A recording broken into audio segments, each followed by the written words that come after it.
আসসালামু আলাইকুম ওয়া রাহমাতুল্লাহি ওয়া বারাকাতুহু। আশা করি আমার প্রিয় ভাই বোন আপনারা সকলে ভালো আছেন। তো আপনাদের দয়ায় আল্লাহ পাক আমারে ভালো রাখছে আলহামদুলিল্লাহ। তো সামনে আমাদের রমজান মাস। রমজান মাসের ভিতরে আমাদের সবচেয়ে বড় আমল কি জানেন? সবচেয়ে বড় নিয়ম হইল কি বা সবচেয়ে বড় আমল কি? নিজের শরীরটারে ঠিক করা। আল্লাহ পাক রব্বুল আলামিন এক মাস সিয়াম সাধনা আমাদেরকে দিছে। এই কারণে যে প্রত্যেকটা মুসলমানের শরীর ফিটনেস যেন ভালো থাকে। শরীর এবং ফিটনেস যেন ভালো থাকে। যত আপনি রোজা রাখবেন তত আপনার জন্য উপকার। মনে রাখবেন আল্লাহ পাক রব্বুল আলামিন যারা অতিরিক্ত ভক্ষণ করে, অতিরিক্ত খাওয়া দাওয়া করে, এদেরকে কিন্তু আল্লাহ পাক পছন্দ করে না। যারা পেট ভরে খাবার খায়। তো পরবর্তীতে শবে বরাত বা ইসলামের অনেক বিষয় নিয়ে আলোচনা করতে গেলে সব দলের হুজুররা, ঠিক আছে, খালি বেদাত খালি বেদাত, এরকম আমারও ধরছে। আপনি খালি মাথায় সবুজ টুপি পরেন, সাদা টুপি পরেন না, এটা সেটা। আমি কই ভাই এটা আমার পছন্দের বিষয়, ঠিক আছে। আমি তো বলি নাই যে বেটা সাদা টুপি পরবো এই লোকটা খারাপ।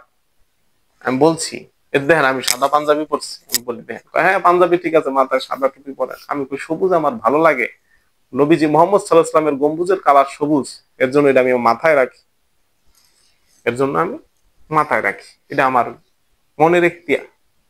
আমি কালো টুপিও পরতে পারি, সাদাও পরতে পারি, এটা যার যার ব্যক্তিগত ইচ্ছা।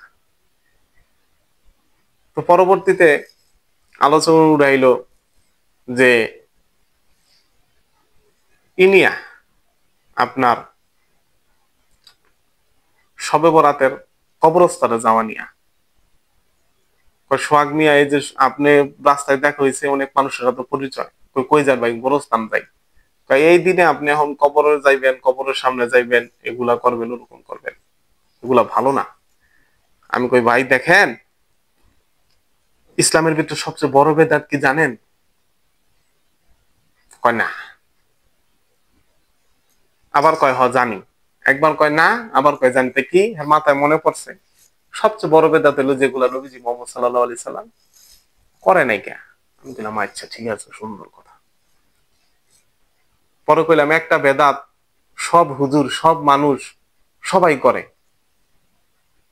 আমি কই আপনিও করেন। আমি আবার কি বেদাত করি? মনে রাখবেন ওই শবে বরাত, এই সবুজ টুপি, সাদা টুপি, কালা টুপি, হ্যাঁ জুব্বা এমনি পল্লকে ওই এমনি কলার নাই, কলার ছাড়া, এগুলো হইলো সাধারণ বিষয়। সবচেয়ে বড় বেদাত হইলো পেট ভরে খাওয়া। নবীজির জীবনে কোনোদিন পেট ভরে খাবার খায় নাই। কোন তাবি, কোন আল্লাহর ওলি, কোন দরবেশ কোনোদিন পেট ভরে খাবার খায় নাই। দেখবেন এমন হুজুর পেটটা এমন বড় হয়ে গেছে, 4 টুকরা গরুর গোস্ত সামনে দিয়ে দিলে টুক করে তো খাইয়া লাইবেন। এটা হইলো সবচেয়ে বড় বেদাত। খাইতে খাইতে শরীর হয়ে গেছে গাকি। জাহান্নামের ভিতরে যখন আযাব দেওয়া হবে, জাহান্নামী যে শরীর আছে, এক একজনের হাত হয়ে যাবে বলে 70 ফুট লম্বা, পাও হয়ে যাবে 70 ফুট লম্বা, শরীর হয়ে যাবে এমন 70 ফুট মোটা। ইমাম গাজ্জালির কিতাবের ভিতরে লেখা।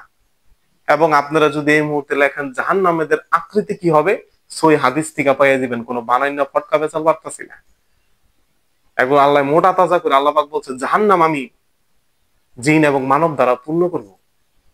তাই আমার মতো এই 5 ফুট 7 ইঞ্চি আলা মানুষ যদি জাহান্নামের ভিতরে হালায়, জাহান্নাম ভরে যাবো কেনা? আমার মতো সোয়াগরে আল্লাহ পাক রব্বুল আলামিন 70 ফুট লম্বা বানাইয়া শরীর স্বাস্থ্য মোটা বানাই এরপরে জাহান্নামের ভিতরে হালাইবো, যদি আমি পাপ করে থাকি, যেন আমি জাহান্নামের আগুন বেশি করে ভোগ করতে পারি। পাতলা মানুষ দিয়ে পাতলা লাড়কি কিন্তু বেশিক্ষণ ধরে না, চুলার ভিতরে মোটাটা বেশিক্ষণ ধরে, বুঝতে হবে। এই যে যে পেট বাইরে এসেছি, এই যে যে অতিরিক্ত খাওয়া দাওয়া করেন, এটা কিন্তু সবচেয়ে বড় বেদাত। তখন কয় হ্যাঁ ভাই ঠিক কইছে। আমার ওজন আছিল এক সময় 90 কেজি।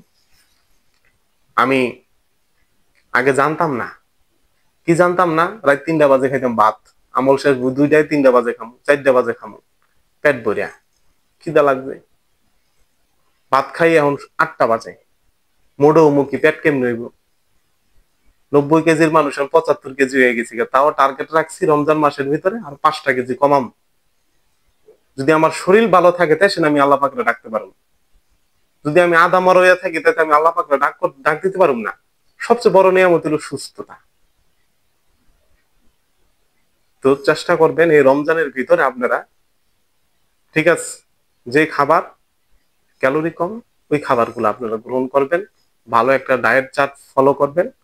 এগুলা গুগলের ভিতরে সার্চ দিলে আপনারা পেয়ে যাবেন। ইনশাল্লাহ আপনাদের শরীরটা রোজার মাধ্যমে ঠিক করে ফেলান। সবচেয়ে বড় বেদাত কি?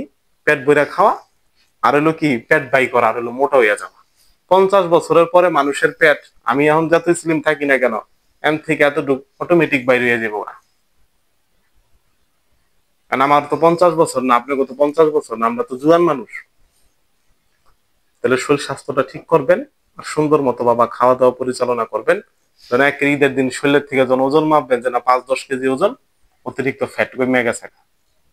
তো সবাই আপনারা এই চেষ্টা করবেন যে রমজানের ভিতরে আমাদের শরীরটা আমরা সুন্দর মতো গুছাই নি। মেডে হইলো বড় আমল, খাইবেন খাইলেও সোয়াব হইব।